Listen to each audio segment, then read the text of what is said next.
ঢাকা বিশ্ববিদ্যালয় যারা আজকে গুপ্ত হয়ে আজকে ওপেন হয়েছে, এই সাদিক কায়ুম বা অন্য যারা বিভিন্ন শিবিরের পদ পাইছে, প্রত্যেকে ছাত্রলীগের চাইতে বেশি হাতুড়ি পিটা করেছে, বেশি হেলমেট পরে মানুষের ক্ষতি করেছে। বাংলাদেশে একটা দল আছে এত নির্লজ্জ, এত বেহায়া, হায়নার মতো। হায়না নাকি একটা জিনিস যদি চায় ও নিয়েই স্যার করে পিটান, কাটেন, যা করেন, ও কোনো কিছু মনে করবেন, ওর টার্গেট। এই বেহায়া হায়না নির্লজ্জ হয়েছে যে দলটা, সেই দলটা হচ্ছে এইরকম।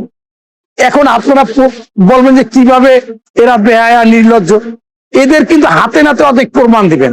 আমি যদি এক কথায় বলি, এদের যদি আপনি সম্মানে জুতা দিয়ে পিটান, সম্মান যাবে না। যদি ঝাড়ু পিটা করেন তাতেও সম্মান যাবে না। হাতে নাতে অনেক ধরা খায়, ধরা খাইয়ে কিছু তারা ঘুরিয়ে ফিরিয়ে। এর বড় প্রমাণ হচ্ছে যারা 47 সালে বিরোধিতা করে যারা সফল হয়েছে তাদের সামনে মুখ দেখায়, আবার মাঝে মাঝে ভালো ভালো কথা বলে। 71 সালে যারা বিরোধিতা করে যারা জয়লাভ করেছে তাদের সামনে ঘুরে, আবার এরশাদের সময় শপথ করে নির্বাচনে যাবে না, জাতীয় বেঈমান হবে, নির্বাচনে গেল, তারপর আবার মুখ দেখায়। এরা আসলেই নির্লজ্জ।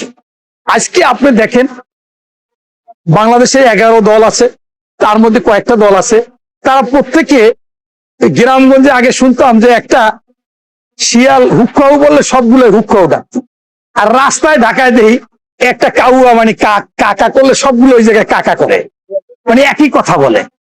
এটা শেখ হাসিনার মধ্যে হয়েছিল, শেখ হাসিনা যা বলতো টপ টু বটম একেবারে সেটা বলতো। এরা এরকম একটা অবস্থা। আপনি দেখেন তারা সব জায়গায় টকশোতে আসছে বলে যে গুপ্ত গুপ্ত বলে, গুপ্ত বড় গুপ্ত হয়েছে তারেক রহমান। তাহলে এই কথাটা তো তাহলে আমাদের কষ্ট পাওয়ার কথা। কিন্তু আমরা যখনই একটা দেয়ালে লেখা হয় যে গুপ্ত রাজনীতি নিষিদ্ধ করতে হবে, তখনই তারা খেপে মারতে আসে, মিছিল করে, মারামারি করে, দাও কুড়াল নিয়ে আসে, আপনার পিস্তল নিয়ে আসে। একই ভাই, গুপ্ত হচ্ছে তারেক রহমান যদি আপনাদের ভাষায়, তাহলে আপনারা চিল্লি করেন কেন? আবার যখন তারা বলে যে আমাদের মধ্যে কোনো রাজাকার নাই, রাজাকার সব বিএনপির মধ্যে, যখনই রাজাকারের বাচ্চা বলে হাউ হাউ করে একেবারে কুত্তার মতো দৌড়ে আসে। আরে ভাই, রাজাকার তো বেশি বিএনপির মধ্যে আর আওয়ামী লীগের মধ্যে, তা আপনাদের সমস্যাটা কি?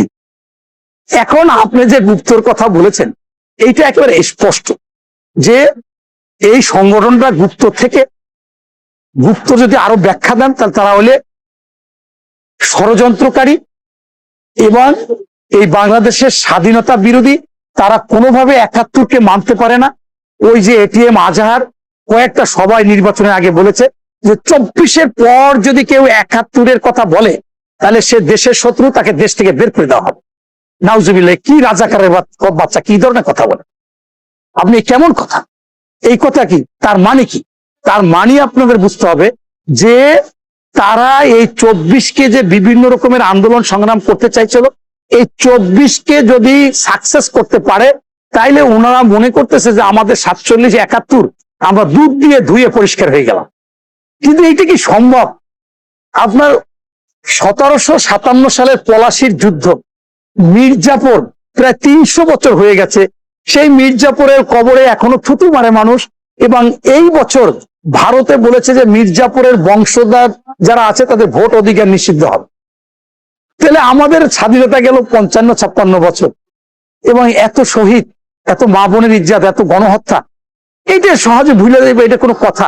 তার মানে একটা ধামাচাপা দেওয়া। ঠিক এই গুপ্ত তারা বিভিন্ন অপকৌশল, ষড়যন্ত্রকারী, এরা ডাকাতরা এরকম কিন্তু গুপ্ত থাকে। কোন বাড়িতে ডাকাতি করবে, ডাকাতি করার জন্য একজন গুপ্ত ওই বাসায় কাজের বুয়া দেয়, আনাইলে একটা কিছু দিয়ে দেয়, দিয়ে দেওয়ার পর ওই বাসায় ডাকাতি করে। যারা খুন করবে, ওরা কাকে খুন করবে ওই জায়গায় একজন গুপ্ত ঢুকাই দেয়। এই ওরা বলে যে আমরা গুপ্ত থেকে ছিলাম, আমাদের কৌশল। এটা তো অপকৌশল।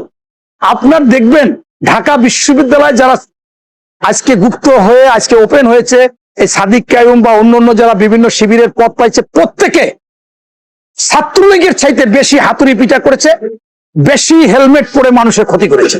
আপনারা ইতিমধ্যে দেখেছেন তন্নি মল্লিক একটা মেয়ে, তাকে যে পিঠাইছে লাঠি দিয়ে ডাইরেক্ট, তাকে ছাত্র শিবিরের সভাপতি করছে একটা হলেন। আজকে ডাকসুতে যে সে অনেক নির্যাতন করেছে। এটা হচ্ছে গুপ্তর। আপনি একেবারে স্পষ্ট সংজ্ঞা হচ্ছে, আপনি যদি খুন করতে চান কাউকে, ওখানে আপনাকে গুপ্ত লাগাবেন। আপনি যদি ডাকাতি করতে চান গুপ্ত লাগাবেন, আপনি যদি চুরি করতে চান গুপ্ত লাগাবেন।